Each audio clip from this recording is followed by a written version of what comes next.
Graças a Deus pelo seu carinho. Eu perguntei ao pastor Hélio sobre a orientação para as ministrações e ele me deixou livre de uma exposição bíblica de pregação da palavra, é a abertura da escola. E eu fui buscar no Espírito Santo um direcionamento para compartilhar convosco nesta noite.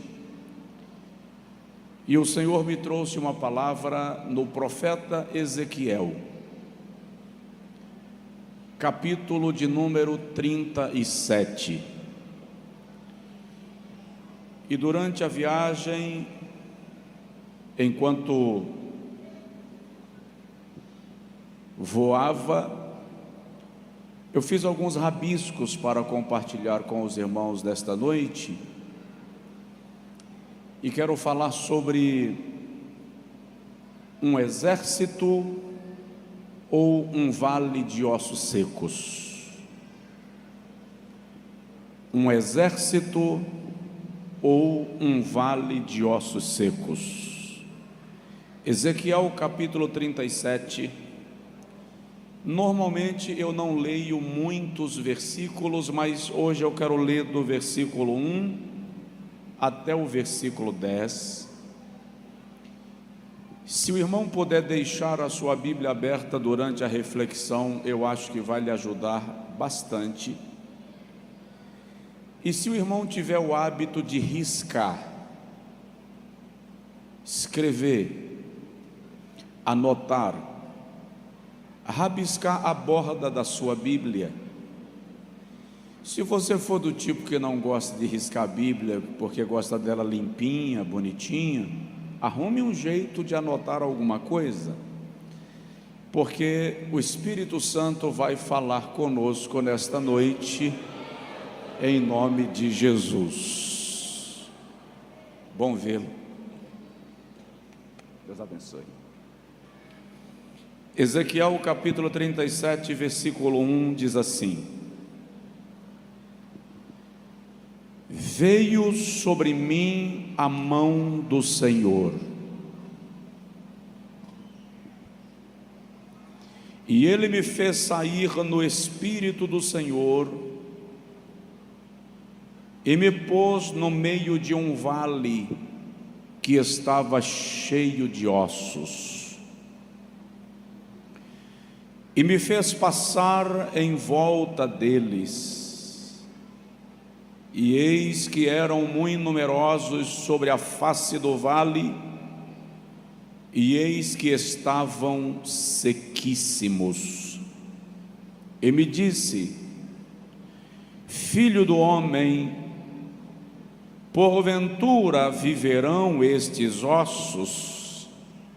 E eu disse: Senhor, tu sabes.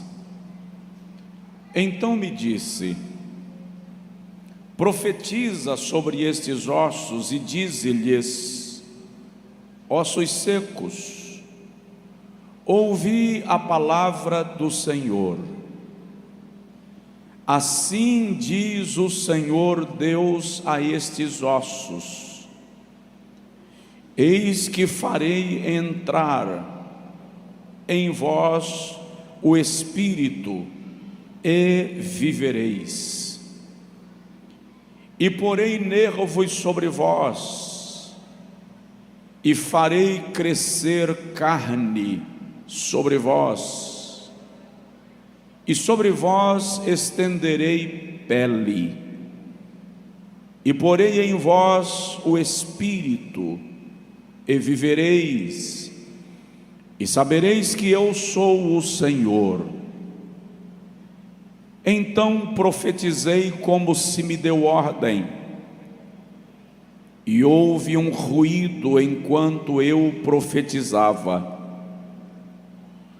e eis que se fez um reboliço, e os ossos se achegaram, cada osso ao seu osso.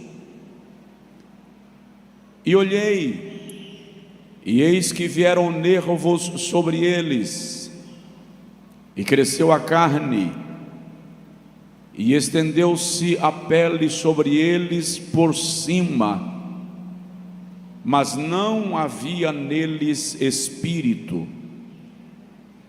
E ele me disse: profetiza ao espírito, profetiza, ó filho do homem, e dize ao espírito: assim diz o Senhor Deus: vem dos quatro ventos, ó espírito, e assopra sobre estes mortos, para que vivam. E profetizei como ele me deu ordem. Então o Espírito entrou neles, e viveram, e se puseram em pé, e era um exército grande e numeroso. Em algumas versões mais antigas ainda diz assim: e era um exército grande e numeroso que entrou na cidade. Que cidade? Jerusalém. É a profecia em pauta. É possível dizer amém? Amém. Diga comigo: Senhor Jesus, fala comigo. Amém. A última vez que eu estive aqui, eu não trouxe as Bíblias de evangelismo para disponibilizar ao irmão que desejar tê-la. Hoje eu trouxe. Então, um dia um irmão chegou para mim e fez assim: pastor, me dá a sua Bíblia para eu pregar igual o senhor. Então, lá fora tem um bocado de Bíblia dessa para você pregar assim com força. Mas a menção que eu quero fazer não é essa.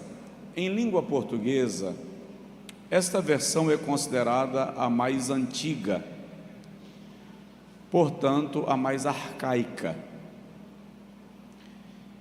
Quando o assunto é Bíblia, quanto mais arcaica a versão, mais próximo você está da mensagem central do texto. Há alguns anos atrás eu ganhei uma Bíblia de presente, lá na Inglaterra.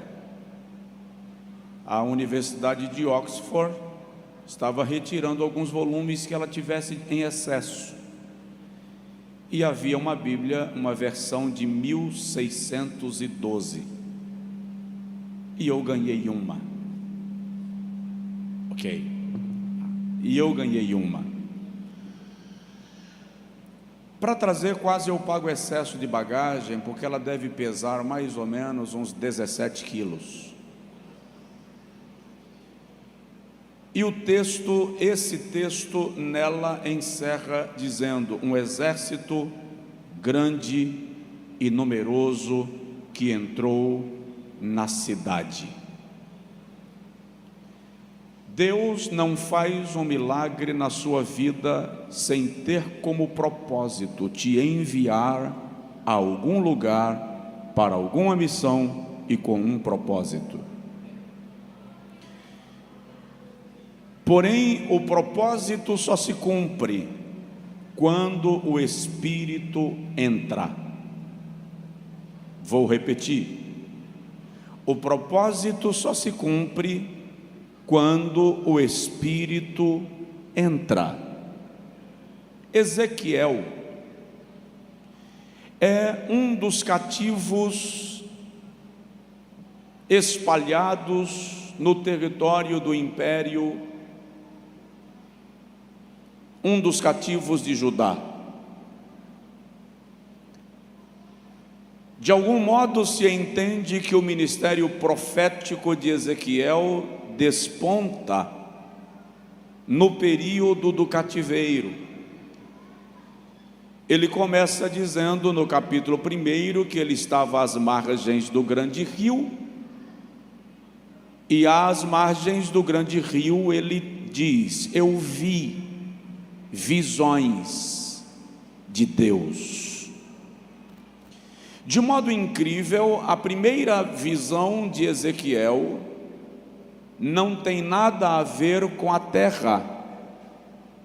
A primeira visão de Ezequiel tem tudo a ver com o céu. Ele vê o trono de Deus e os seres viventes que se movem em redor do trono, revelando a glória de Deus.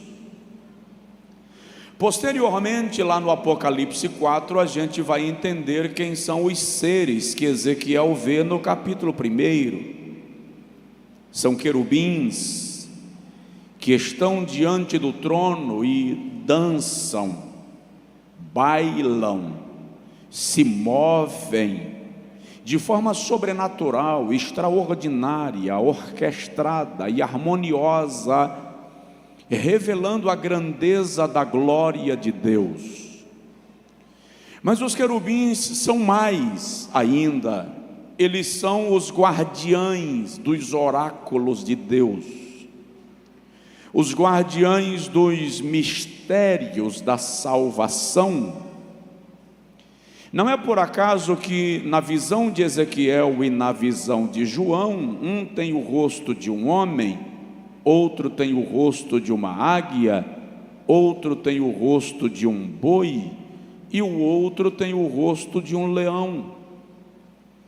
Também não é por acaso que nos 4 evangelhos, em um, Jesus é representado como rei e leão, no outro ele é representado como servo e bezerro, boi, no outro ele é representado como filho do homem e portanto o rosto de um homem, e no último, no Evangelho segundo João, ele é representado pela águia, porque ele é o verbo, ele é eterno, ele está acima da humanidade. O que isso tem a ver com Ezequiel 1 e Apocalipse 4? Tudo. Os querubins são os guardiães dos fundamentos do plano da redenção, do evangelho da salvação.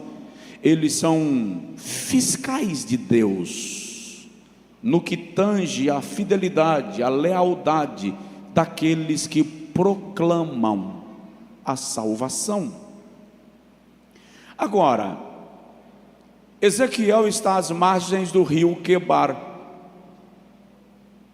E às margens do rio Quebar, ele tem uma terrorosa visão.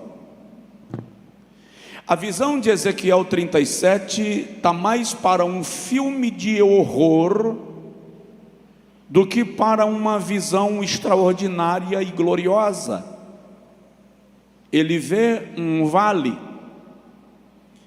e o vale está povoado de esqueletos, ossos sequíssimos. Lá na frente, no versículo de número 11, o Senhor explica para Ezequiel que aquele vale de ossos era a maneira como ele, Deus, via a casa de Judá. Ele diz: estes ossos são a casa de Israel, são a casa de Judá, e eles dizem: os nossos ossos se secaram e pereceu a nossa esperança, porque naquele cenário e naquela perspectiva não há mais esperança, são ossos sequíssimos. E este vale de ossos representa a condição da nação no seu aspecto espiritual, no seu aspecto político, no seu aspecto militar, econômico. A nação estava destruída, a nação havia sido exterminada, e os que sobreviveram estavam dispersos nas províncias do império, espalhados pelo mundo. É muito interessante quando o Senhor chama Ezequiel, e o Senhor pergunta para ele: estes ossos poderão viver? Aqui começa a transformação de um vale de ossos secos em um exército. Não sei qual é a sua condição hoje, nem a sua visão periférica da sua vida e do seu ministério. Mas eu sei que nós servimos ao Deus que transforma vale de ossos secos em exército aparelhado para a batalha. Porque Deus é perito em pegar o caos e transformar em algo. Ele é perito em resgatar o perdido, o destroçado, e fazer conforme parece bem aos seus olhos fazer. Mas o que eu quero trabalhar com os irmãos aqui nesta noite é: quais são os segredos desta profecia para que um vale de ossos se transforme num exército? Vamos começar entendendo que a primeira coisa que nós precisamos colocar em mente é que esse milagre de transformação está condicionado ao querer de Deus. A transformação de um vale de ossos secos num grande exército está condicionado ao querer de Deus. Diga comigo: é preciso que Deus queira. Primeiro nós temos que entender que a vontade de Deus é soberana. O Salmo de número 115, versículo de número 3, diz que o nosso Deus está nos céus e faz tudo que lhe apraz. Ou seja, Ele faz tudo aquilo que Ele quer fazer. Deus não pode ser forçado a nada. Ninguém é capaz de induzir Deus a fazer aquilo que Ele não pretende. Existe uma teologia no mundo moderno que diz assim: determine que Deus tem que fazer, ordene que Deus é obrigado a cumprir. Ele não funciona assim. Ninguém dá ordens àquele que é Senhor de tudo e de todos. Ele faz o que lhe apraz. O anjo, ou na visão de Ezequiel, o Senhor fala com ele e pergunta no versículo 3, filho do homem. Por 92 vezes Ezequiel é chamado de filho do homem ao longo de todo o livro. Parece que é uma forma de Deus fazê-lo lembrar que ele nada mais é do que homem. Esses ossos poderão viver? A resposta de Ezequiel é: Senhor, Tu o sabes. Os tradutores e expositores do texto sagrado dizem que essa resposta de Ezequiel seria traduzida de maneira literal se fosse escrito assim: se tu quiseres, podem. Filho do homem, esses ossos poderão voltar à vida? Senhor, se tu quiseres, podem. Por quê? Porque se o Senhor quiser, tudo é possível.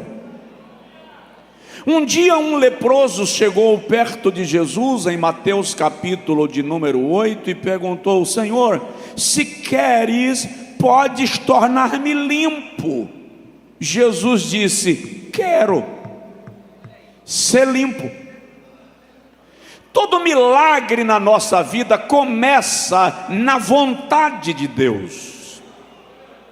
A transformação de um vale de ossos secos num grande exército começa no plano de Deus, no propósito de Deus, na vontade de Deus.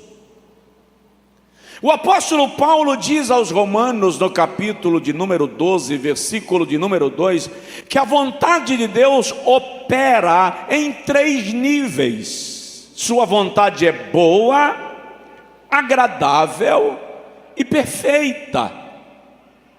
É boa porque o salmista diz que Deus tem boa vontade para com os homens. Ele mesmo, falando através de Jeremias, no capítulo de número 29, versículo 11, diz assim: eu bem sei os pensamentos que tenho a respeito de vós, pensamentos de bem e não de mal, para vos dar um futuro e uma esperança. Tudo aquilo que Deus planeja para a minha e para a tua vida é bom, ainda quando nós não entendemos, é bom. Então a transformação começa pelo plano. Se tu quiseres, podem. O que nós precisamos compreender é que a vontade de Deus antecede a nossa própria existência. A tua vida foi planejada pelo Criador antes mesmo de você nascer. Então, um milagre vai acontecer na sua vida, e esse milagre começa pela vontade de Deus. Se tu quiseres, podem. Eu vi uma certa feita um pregador, e ele estava empolgado, porque para dizer isso a gente precisa estar bem empolgado. Ele disse assim: eu levei Jeová no canto da parede. Quando terminou o culto, na hora de jantar, eu falei, ele me deu uma deixa, e eu falei com ele: aquele negócio de levar Deus no canto da parede lá, você levou uma aranha. Deus não vai no canto da parede para ninguém, gente. Ele não vai. Por que não vai? Porque Ele é soberano, porque Ele é acima de tudo, porque Ele é acima de todos, porque Ele tem o controle de tudo, porque Sua vontade é perfeita. Aquilo que Ele fez na sua vida, lá vou eu mexer com a nossa teologia. Aquilo que você recebeu de Deus como milagre, obrigado pastor, não é porque você pagou o preço, é porque Ele quis fazer por misericórdia, por compaixão. Eu gosto do texto de Jó, capítulos 37, 38, 39 e 40. Eu chamo esses capítulos de os capítulos da grandeza de Deus, porque ele diz assim: Jó, eu chamo os raios pelos nomes, eles se apresentam a mim e dizem-me: eis-nos aqui. Jó, eu digo à relva: brota, e ela brota. Depois eu digo: murcha, e ela murcha. Olha, Jó, eu digo aos rios: venham, e eles saem das rochas. Depois eu lhes digo: parem, e eles congelam pelo sopro da minha boca. Vontade soberana, vontade perfeita. Esta vontade de Deus é o que faz o mundo girar, é o que coordena as funções da natureza. Então eu vou dizer a você nesta noite: o milagre que te transforma de osso seco a soldado, que te faz de vale de osso em exército, começa no plano eterno de Deus. Se tu quiseres, podem. Aleluia. Se não for pedir muito, dá um toque de leve assim na pessoa do seu lado e fala com ele assim: é porque Deus quis.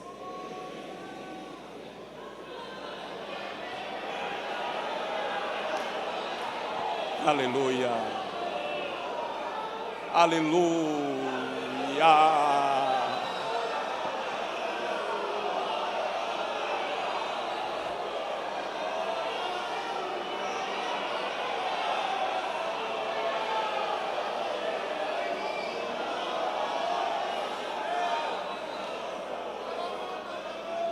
Ele levanta quem Ele quer, Ele abate a quem Ele quer.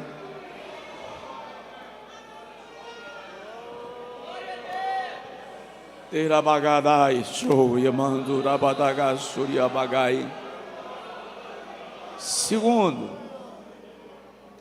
esse processo de transformação do vale de ossos num exército, primeiro, passa pela vontade de Deus, é se Ele quiser. Segundo, está condicionado a profetizar.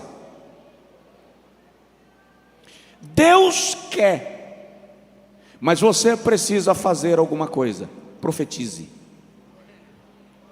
declare, pronuncie, faça a sua parte, ouse. Olha o que ele diz a Ezequiel no versículo 4: profetiza sobre este vale de ossos. Profetiza, ó filho do homem. Tem um texto bíblico que o Senhor diz assim: a palavra está na tua boca. É incrível isso, que Deus pode fazer tudo sozinho, mas não faz. Por quê? Porque Ele decidiu construir parcerias. Ele quer fazer através de mim e através de você. Quer ver um exemplo? Gênesis capítulo de número 1, o Senhor cria todas as coisas que nós conhecemos e as que não conhecemos no planeta. Quando Ele termina de criar, Ele olha para Adão e diz: agora, dá nomes. Ora, o que é mais difícil, criar do nada ou dar nome ao que já foi criado? Obviamente que criar do nada está no campo da impossibilidade, só Ele pode. Então, se Ele criou, por que Ele não deu nomes? Porque Ele quis dar a Adão comandos. Eu estou te dando autoridade para dar nomes àquilo que você vai comandar. E a Bíblia diz que tudo que Adão nomeou, assim foi. Ou seja, o Senhor valorizou a palavra de Adão quando Adão a pronunciou debaixo da autoridade que lhe fora delegada. Nós da Assembleia de Deus e, portanto, defensores de uma teologia mais ortodoxa, mais conservadora, não gostamos da ideia de dizer vou profetizar. Nós cremos no dom de profecia, mas nós não cremos na autoridade para profetizar. Como se isso fosse um blefe. Eu não estou falando aqui de você profetizar de maneira banal, de você tornar a palavra profética algo usual, usar chavão. Eu estou falando de, primeiro, compreender a autoridade de Deus que opera na sua vida pela ação do Espírito Santo e usar essa autoridade para gerar o milagre que você quer. Quer ver? Quem abriu o mar vermelho? Quem abriu o mar vermelho? Deus. Mas Moisés precisou pegar o cajado e ferir as águas. É um ato profético. E o mais incrível, presta atenção, Moisés está aqui, é o mar. Moisés está aqui, ele fere as águas, mas uma coisa que eu não sei se você sabia, ele feriu as águas aqui, mas o mar não começou a abrir aqui. O mar começou a abrir no sentido inverso, ninguém viu. Imagina aí, Moisés fere as águas aqui, o povo fica olhando para a cara de Moisés e assim, não está acontecendo nada, eu acho que não deu certo, Moisés. Mas lá, do outro lado, o mar vem abrindo de lá para cá. Usar a autoridade profética não depende do que você vai ver de imediato, depende daquilo que você já viu no plano de Deus. A sua visão espiritual te levou para enxergar o que vai acontecer antes que comece.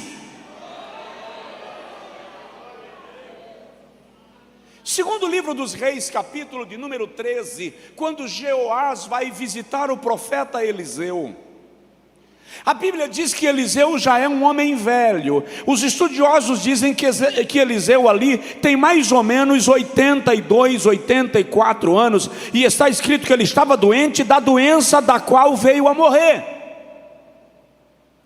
E quando Jeoás, o rei de Israel, chega na casa de Eliseu, a Bíblia diz que ele ajoelha perto da cama de Eliseu e diz assim: meu pai,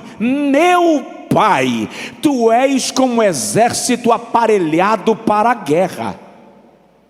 O que Jeoás está dizendo a Eliseu é: você vale por um exército inteiro. Eliseu olha para Jeoás e diz assim: pega o teu arco e a tua flecha. Jeoás pega o arco, olha, presta atenção nos detalhes, tá? Jeoás pega o arco e pega a flecha. Eliseu diz: entesa o arco, e Jeoás entesa o arco. E a Bíblia diz que Eliseu se levantou da cama e colocou a sua mão sobre a mão do rei. Esses detalhes são importantes. Quem segura a flecha é o rei, mas é a mão do profeta que está cobrindo a mão do rei. E Eliseu diz para Jeoás: agora atira a flecha. E ele atira. E quando ele termina de atirar a flecha, Eliseu diz: pega outra flecha e agora fere a terra. E Jeoás fere a terra 3 vezes. E quando ele para de ferir a terra, Eliseu olha para ele e diz assim: por que você parou? Eu não te mandei parar. Se tu tivesse continuado ferindo a terra, o Senhor te daria vitória completa sobre o rei da Síria. Mas porque tu feriste a terra apenas 3 vezes, apenas 3 vezes vencerás o rei da Síria. O que tem a ver ferir a terra com vencer o rei? Tem a ver com autoridade profética. Você precisa utilizar a autoridade que Deus te deu. Lá vai, e essa aqui é para alguém. Se Deus te deu uma ordem, não pare enquanto Ele não te der segunda ordem. Continue. Lá vai mais uma. Se Deus te deu uma ordem direta, se Deus falou com você ordem direta, a segunda ordem não vem através de outra pessoa. Quando Ele te dá uma ordem direta, a segunda ordem também será direta, porque Deus não desfaz aquilo que Ele determinou.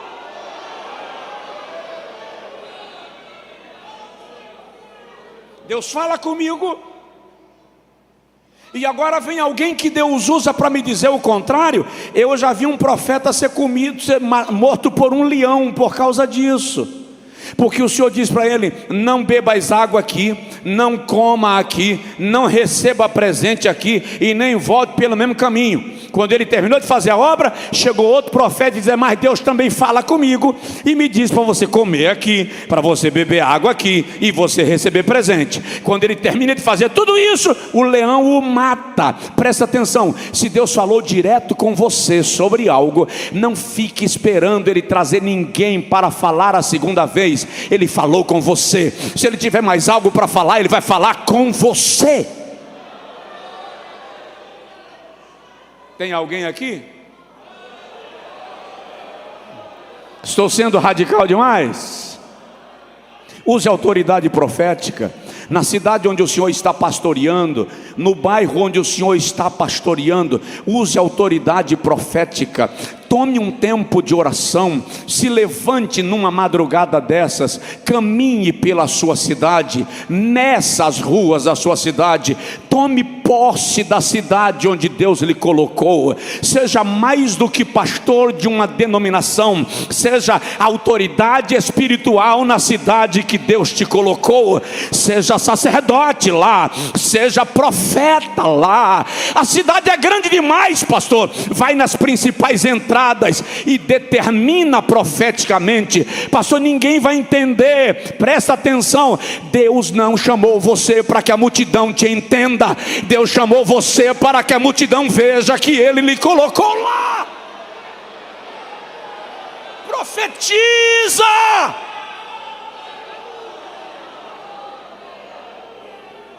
Profetiza.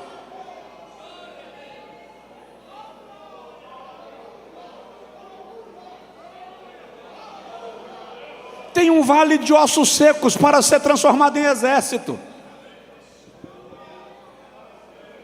Ah, pastor, se o senhor soubesse onde é que eu estou pastoreando, se o senhor soubesse para onde o meu presidente me mandou, se o senhor soubesse onde eu estou, que é pedra sem água, o senhor não estaria dizendo isso. Eu estou lhe dizendo exatamente porque eu sei que aquele que ordena profetizar sabe onde está o lençol de água debaixo da rocha, e se ele te mandou para lá, ele tem um propósito, e ele vai cumprir o propósito para o qual te enviou. Vamos mais um pouquinho, eu não vou demorar muito, eu vou deixar para demorar um pouquinho mais amanhã. Hoje é a abertura, né? Hoje é só a entrada. Sabe quando você vai naqueles restaurantes arrumados, que antes de servir o jantar eles se trazem a entrada? Uma torrada, uma azeitona, uma geleia. Hoje é só a entrada. Então vamos lá. A transformação do vale de ossos secos em exército, primeiro, depende da vontade de Deus, do querer de Deus. Segundo, está condicionado a profetizar. Terceiro segredo para o vale de ossos virar exército, está condicionado à organização. Deixa eu ser chato e te dizer que eu não acredito na operação de Deus onde não há organização. Olha o que o texto de Ezequiel diz para nós, no versículo de número 7. Ele diz assim: houve um ruído enquanto eu profetizava, e eis que se fez um reboliço, e os ossos se achegaram, cada osso ao seu osso. O milagre começa quando cada osso encontra o seu lugar, quando cada coisa vai para o seu lugar, quando a organização começa. É preciso começar a organizar as coisas, organizar a vida, organizar a casa, organizar a igreja, porque se eu quero milagre, eu preciso ter cenário preparado para o milagre. Jesus está no deserto com uma multidão, que o texto diz que era de quase 5.000 homens. Quem é homem tem certeza, diz amém. Quase 5.000 homens, com fome. Irmãs, a irmã que tem esposo, que tem filho, me fala aqui por favor. Homem com fome senta sem ver comida? Não senta. Homem com fome, sem ver comida, se agita, vai para o quintal, caminha, arruma alguma coisa para fazer, mas só senta quando a comida está na mesa. E se ele sentar com a mesa vazia, a senhora não aguenta a pressão, que aí ele começa a reclamar, começa a falar, e aí os defeitos que não existem aparecem. Jesus tem quase 5.000 homens no deserto com fome, e Jesus diz assim: manda a multidão sentar. E não é sentar de qualquer jeito, senta em grupos de 50 e 100. Imagina aí, 4 da tarde, você com fome no deserto, aí chega Pedro, 1, 2, 3, 4, 5, 100, senta aqui. O outro, 1, 2, 3, fala a verdade, você espera? O que Jesus está ensinando ali é: se você quer que o vale da fome se transforme em provisão, larga de histeria, senta e se organize, porque na organização eu faço o milagre. Cada osso se encaixa no seu osso. O problema é que nós queremos um milagre sem organizar. Por quê? Porque o milagre é rápido, mas a organização é demorada. Organizar demora. Organizar requer critério. Organizar requer um pouco de chatice. Organizar requer pragmatismo. Meu amado pastor, distinto, querido obreiro, para a igreja onde o irmão está começar a crescer, o primeiro passo é organizar.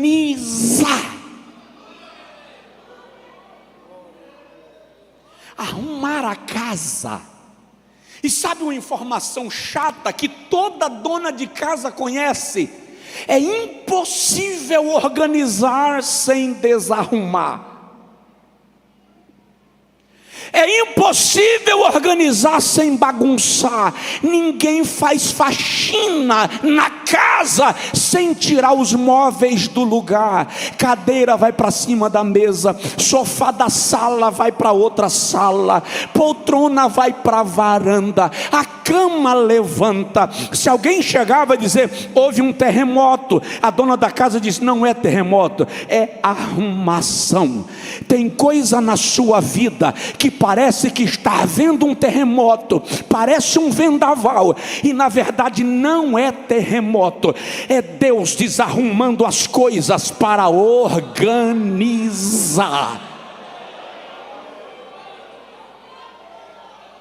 Aleluia!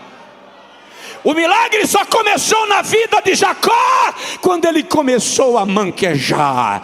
O milagre só começou na vida de Moisés quando ele tirou as alparcas dos seus pés. Antes do milagre começar, vai haver um reboliço.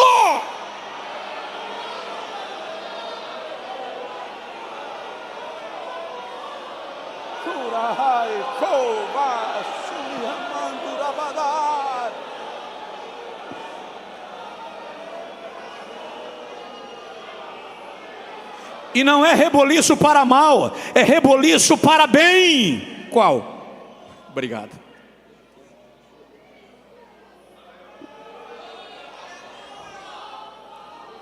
É um reboliço que o próprio Deus vai promover. Vamos avançar. Quarto. Primeiro, a transformação de vale de ossos em grande exército passa pela vontade de Deus. Segundo, é preciso profetizar. Terceiro, é preciso organizar. Quarto, a transformação de um vale de ossos em exército muito numeroso está condicionado a governo. Sem governo há desgoverno. Sem autoridade existe anarquia. Deus, em toda organização, Ele estabeleceu governo, linha de comando. Porque se não há comando, desarranja. Olha o que o Senhor diz a Ezequiel: profetiza a esse vale de ossos secos e diz que eu lhes darei nervos. No versículo de número 8 diz: e eis que vieram nervos. Ei, está de pé. São os nervos que dão sustentos para que as articulações funcionem. São os nervos que mantêm o esqueleto de pé. Isso fala de governo. Infelizmente, algumas pessoas estão achando que igreja, que família, Deus não é desorganizado. Um escritor americano disse que Deus, quando quis se fazer visível em todas as partes, estabeleceu líderes para organizar. Veja que Eliseu chega para o rei e diz: entesa o arco, e ele entesa, e a mão de Eliseu vem e cobre a mão do rei. Isso é governo, comando, princípio de autoridade. Um pregador muito conhecido e respeitado chegou no meu escritório revoltado com o pastor dele. Ele estava chateado com o pastor dele, e ele estava chateado, revoltado, falando algumas coisas, e disse: eu não vou me submeter. Ele estava com algumas decisões tomadas e veio pedir a minha orientação. Quando ele estava falando, eu levantei. Ele estava sentado e eu levantei, cheguei em cima da cabeça dele. Vocês aqui em Pernambuco sabem o que é cascudo? Dá cascudo? Pronto, eu cheguei em cima da cabeça dele, mas eu dei um cascudo bem dado. Quando eu acertei, ele levantou, que é isso, pastor? Eu vou lhe pedir um conselho, o senhor me bate. Eu disse, senta. Senta. Eu só comecei. Ele sentou, chateado. Eu coloquei a minha mão na cabeça dele e dei outro cascudo. Perguntei para ele, qual doeu mais, o primeiro ou o segundo? Ele disse, o primeiro. Eu disse, mas o segundo deveria doer mais, afinal de contas a cabeça já está dolorida, está sensível, então o segundo doeria mais. Por que que o segundo doeu menos? Ele disse, você botou sua mão na minha cabeça. Eu disse, exatamente. Quando você tem alguém com a mão na tua cabeça, você até apanha, mas dói menos do que doeria se você não tivesse ninguém te dando cobertura. Entenda isso, o reino de Deus funciona com governo. Por isso ele estabelece governos na família, governo nas instituições, governo nas organizações, governo na igreja. O problema é quando a gente não sabe o que significa governar, porque tem gente que pensa que governar é tiranizar, tem gente que pensa que governar é oprimir, tem gente que pensa que governar é atropelar. Ei, governar é sair na linha de frente para que aqueles que são liderados te acompanhem, porque confia na segurança do governo. Isso é princípio. O princípio de autoridade, estou falando para líderes, funciona em 3 níveis. Presta atenção, anota que eu não estou vendo ninguém anotar. O princípio de autoridade funciona em 3 níveis. Existe gente com autoridade na mesma linha hierárquica que eu. Existe gente com autoridade numa linha hierárquica abaixo da minha. Não é que o cara é menor do que eu, menos importante do que eu, é que ele está debaixo da minha autoridade. E existe autoridade em linha hierárquica superior à minha. Eu tenho que entender isso. Em Mateus capítulo de número 8, o camarada chegou para Jesus e disse, o meu criado está doente, eu te rogo que o Senhor o cures. Jesus disse, eu irei e o sararei. Ele diz assim, Senhor, eu não sou digno de que entres na minha casa, mas veja só, eu sou autoridade, e estou debaixo de uma autoridade, e tenho homens debaixo da minha autoridade. Olha os 3 níveis aí, eu sou autoridade, estou debaixo de uma autoridade e tenho homens abaixo da minha autoridade. Presta atenção numa coisa, aprende a respeitar as linhas de autoridade, as linhas de governo. Não se sinta maior nem menor, é uma questão de organização e disposição hierárquica. Se nós aprendermos a entender isso, funciona e o nome de Jesus é glorificado. Jesus disse isso quando ele falou assim, quem recebe um profeta na condição de profeta, recebe galardão de profeta. Quem recebe um justo na condição de justo, recebe galardão de justo. E quem recebe um pequenino, como um dos meus pequeninos, não deixa de receber o seu galardão. Ele está falando de 3 níveis de autoridade. Olha o que Paulo diz, toda estrela tem a sua glória. Uma é a glória do sol, primeiro nível. Outra é a glória da lua, segundo nível. E outra é a glória das estrelas, terceiro nível. Aí Paulo diz assim, cada estrela tem a sua glória, e nenhuma estrela é igual em glória a outra estrela. Aí ele repete, uma é a glória do sol, outra é a glória da lua, e outra é a glória das estrelas. Presta atenção, cada estrela tem a sua glória. Não despreza essa estrela sentada do seu lado, só porque Deus não usa ela como usa você. Porque o fato de a glória dela ser diferente da glória tua, não significa que ela não tem glória. Cada um Deus usa do jeito que Ele quer. é só aprender a respeitar o nível de autoridade de cada um na sua autoridade. Diga que você me entendeu, que eu avanço. Se você não entendeu, eu prego mais um pouquinho. Agora, provoque o irmão do seu lado e diz para ele assim: eu respeito a autoridade de Deus em sua vida. Irmãos, pastor Hélio, eu aprendi com o meu cachorro. Com o meu cachorro. Uma coisa que um bocado de crente não entende. Eu estou dizendo que o meu cachorro é mais inteligente do que um bocado de crente? Não. Eu estou dizendo que o meu cachorro compreende de princípio de território mais do que um bocado de gente. Na minha casa tem um cachorro de estimação, teimoso. Vacilei com o portão da garagem aberto e ele fugiu. E lá vai ele, condomínio afora, e eu atrás, Logan. Ele parava, olhava para mim, balançava o rabo. Quando eu me aproximava, ele corria. E lá vou eu andando rua afora. Em alguma daquelas ruas tinha uma casa com o portão aberto e um cachorro valente.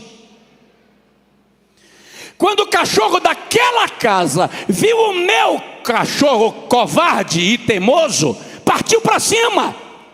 E ele saiu correndo desesperado. Chega, passou por mim embaixo. Ele corria e o outro na cola. Quase pega. Quando ele encontrou a minha garagem, só dava para passar um pedestre, porque eu deixei o portão quase fechado. Ele entrou numa velocidade louca. Quando ele entrou, o outro cachorro chegou e riscou na linha do portão e não entrou. Quem disse para o cachorro do meu vizinho que ele não podia passar da linha do portão?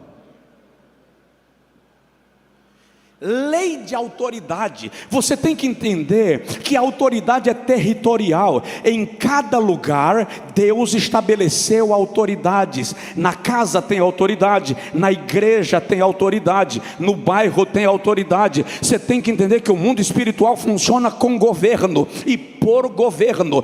Quem ignora isso quebra o princípio de autoridade e quando menos espera é quebrado pela autoridade.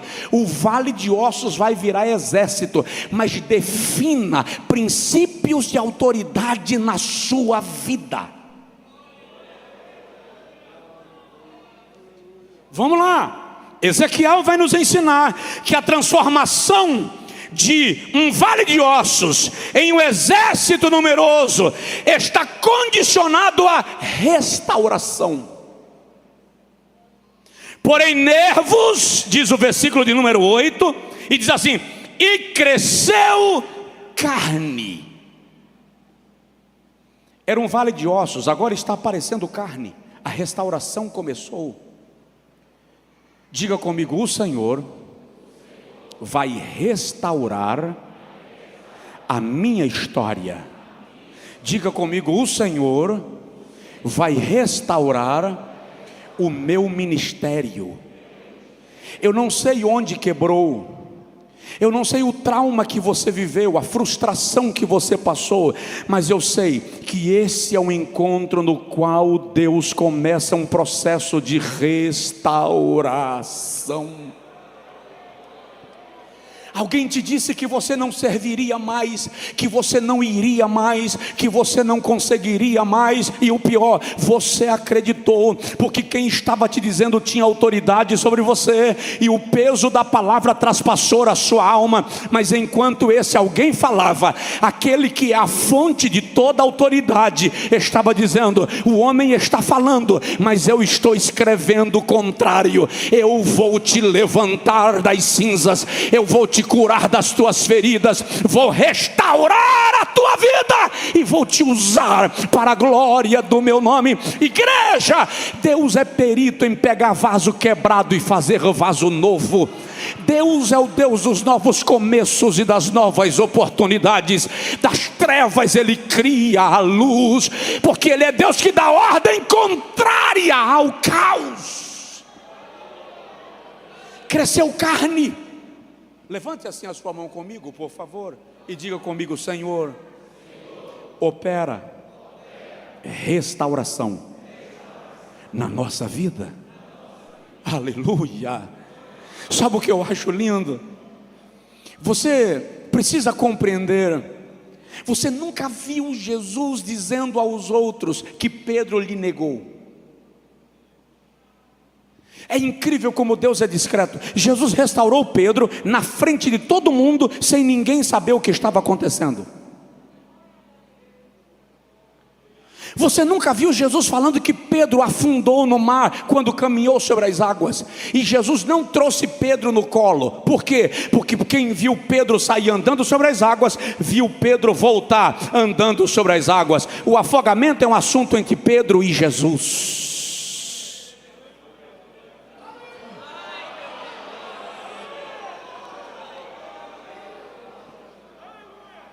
Você nunca viu Deus passando na cara de Davi as besteiras que Davi fez, e fez algumas. Está escrito para exemplo nosso, mas o Deus da restauração olha para você e diz: vem, que eu pego o quebrado e refaço. Para virar exército poderoso, é preciso passar por restauração. E Deus entrou na sua vida para restaurar, para refazer, para corrigir as coisas, para trazer as coisas para o lugar. Porque Ele diz, dizem os judeus: Deus é o Deus dos novos começos e das novas oportunidades.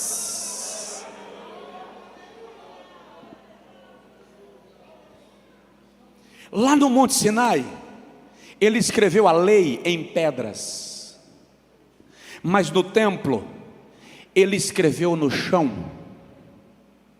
Por quê? Porque as leis de Deus são irrevogáveis, por isso são escritos em pedras.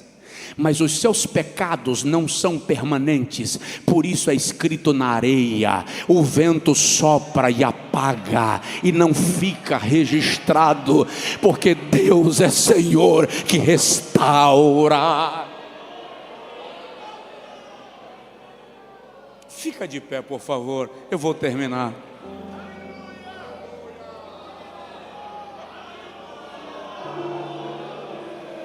Chorabadagas, suinamais, surabadaganais, suriamandagas.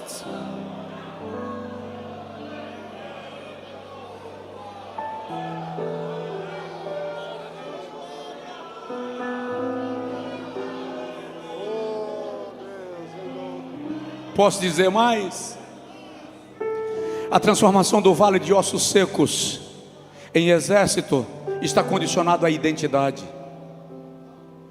Porém, pele, impressão digital. Existem algumas coisas na sua vida que te tornam único. Você sabia disso? Uma delas é a impressão digital. Ninguém tem outra igual à sua. A íris dos teus olhos é única, ninguém tem igual. O teu DNA é único, ninguém tem igual. O teu timbre de voz é único, ninguém tem igual. Sabe o que isso significa? Quando Deus criou você, Ele estava te dando identidade exclusiva. Ele não te confunde no meio da multidão. Se não for pedir muito, e se isso não te irrita, olha para o irmão do seu lado e fala com ele assim: você é único. Você é único.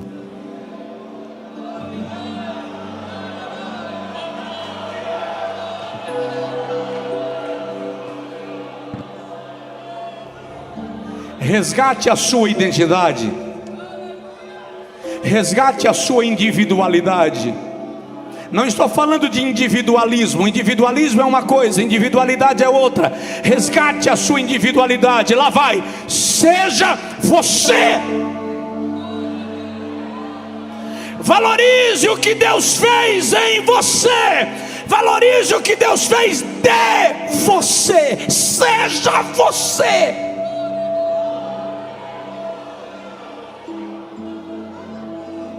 Você pode ter referências, você pode ter referenciais, Você pode admirar pessoas, mas você não pode abrir mão de ser você.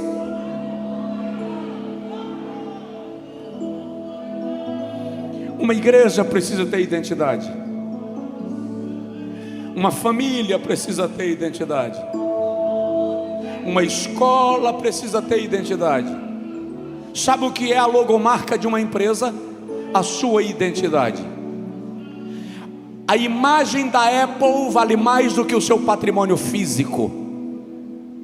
A marca da Coca-Cola vale mais do que o seu patrimônio físico. A sua identidade vale mais do que aquilo que você construiu fisicamente. Ela identifica você.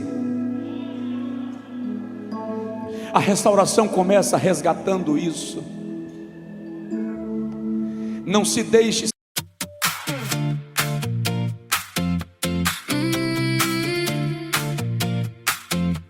Tu dis mon nom trop bas, comme si c'était un secret. Tes yeux me suivent déjà, dans le reflet de la baie. J'ai gardé ton message au fond de mon téléphone. Et quand la nuit prend le large, ton sourire me colonise. Encore un pas et tout s'allume. Je perds le nord quand tu me remues. Dis-moi que tu viens, ne fais pas semblant, on sait très bien.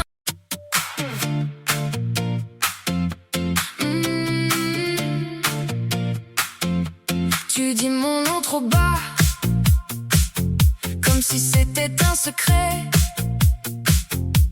Tes yeux me suivent déjà, dans le reflet de la baie. J'ai gardé ton message au fond de mon téléphone. Et quand la nuit prend le large, ton sourire me colonise. Encore un pas et tout s'allume. Je perds le nord quand tu me remues. Dis-moi que tu viens, ne fais pas semblant, on sait très bien.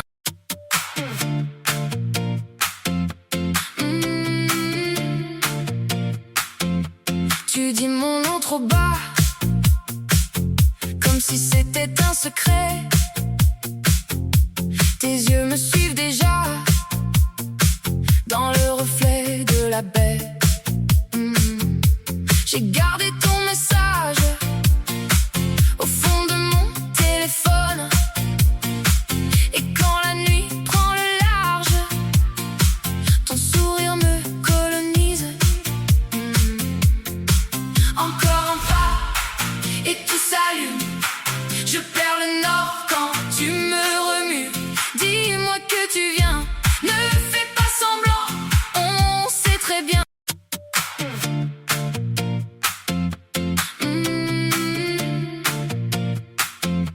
Tu dis mon nom trop bas, comme si c'était un secret. Tes yeux me suivent déjà, dans le reflet de la baie. J'ai gardé ton message. Ser consumido pela autocomiseração. Não se deixe ser consumido pelas feridas. Não se deixe ser consumido pelos traumas. Pastores, obreiros, esposas de obreiros,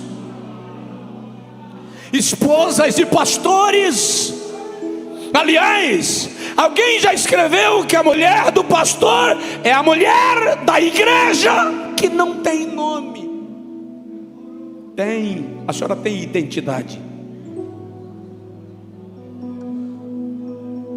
Lembre disso. Pele, eu trarei pele. Não existe restauração sem resgate da identidade,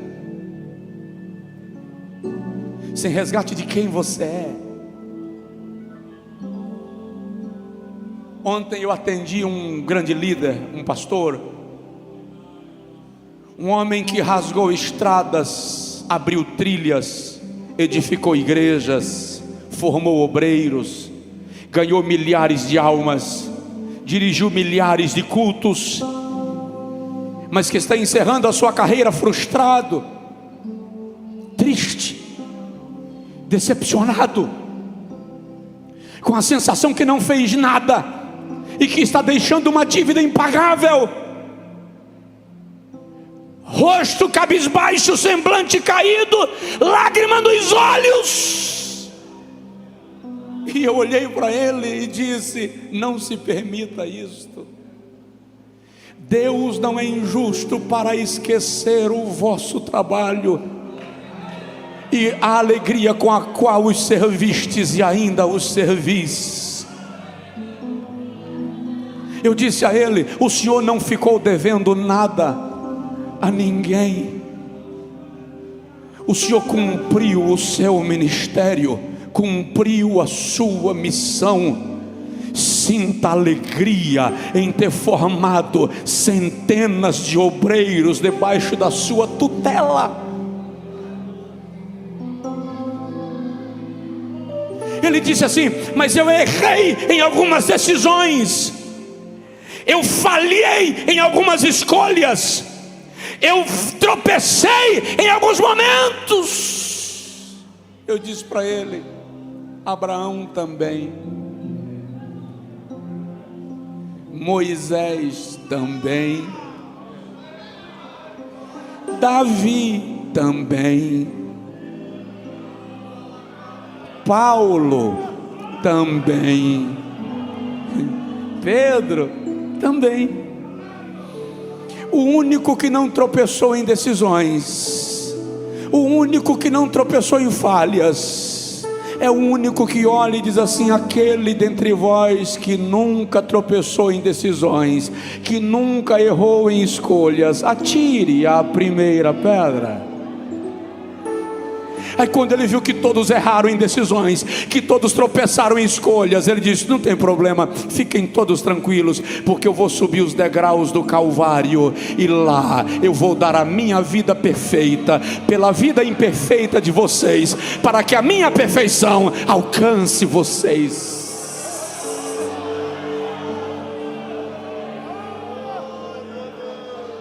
A transformação de vale de ossos em exército depende de mais uma coisa, e eu oro: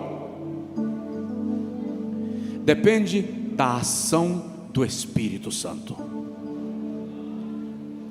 Veio carne, veio pele, os ossos se encaixaram, mas presta atenção: carne morta é pior do que osso seco, porque carne morta vai entrar em estado de putrefação. Milagre que começa e não conclui vira tragédia. Milagre tem que ser completo. Por isso o Senhor diz assim: profetiza. Profetiza para quem agora? Se está tudo perfeito. Não. Profetiza ao Espírito. Profetiza ao Espírito e diz: vem dos quatro ventos, ó Espírito. Aí Ezequiel diz assim: enquanto eu profetizava, soprou neles o Espírito. Olha que coisa linda. E se levantaram. Diga comigo: e se levantaram. Repete: e se levantaram. Aponta para alguém e diz assim: e se levantou. E se levantou. E quando eles se levantaram, era um exército muito numeroso. Era um exército muito numeroso que entrou na cidade. É isso que Deus vai fazer com você. Ele vai te transformar num exército, num soldado, e você vai entrar na cidade.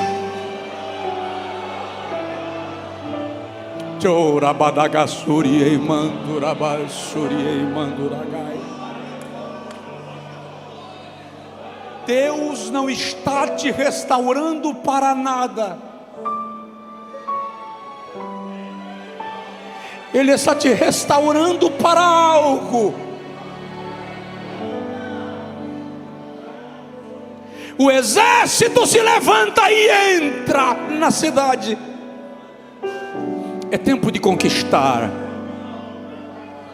É tempo de tomar territórios.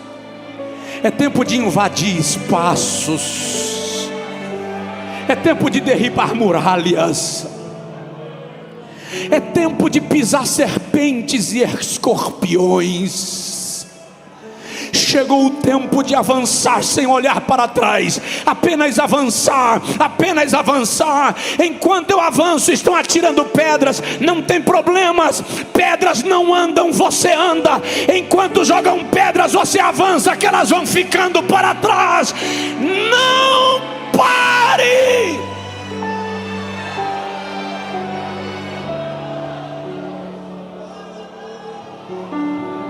E Jesus diz em Marcos 3:27: ninguém pode entrar na casa do valente se primeiro não arrombar a porta, amarrar o valente e lhe tomar os bens à força. Você está me entendendo?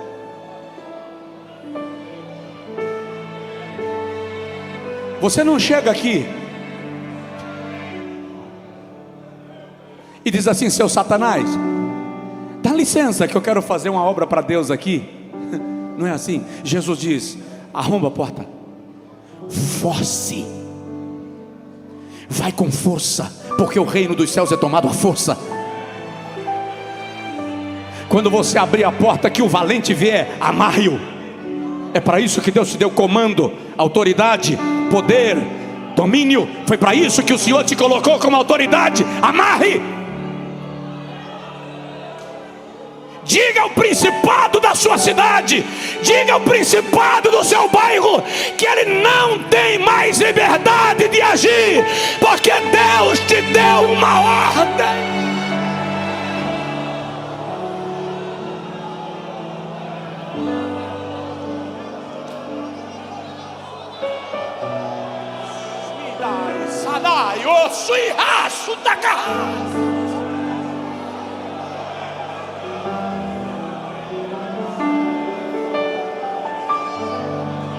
Eu queria ter tempo para dizer, e não há mais tempo hoje, quem sabe amanhã, que alguns líderes, por falta de percepção, por falta de discernimento, por falta de espiritualidade, por falta de autoridade, acabam dando a demônios autoridade para agir nos lugares onde eles foram estabelecidos. Mas Deus me trouxe aqui essa noite, cansado, rouco, com sono, para lhe dizer: chegue no lugar onde Deus lhe estabeleceu e diga para Satanás: aquilo que fizeram antes de mim não define o que eu vim fazer aqui. Eu vim na autoridade de Deus para dizer que esse território é do Senhor.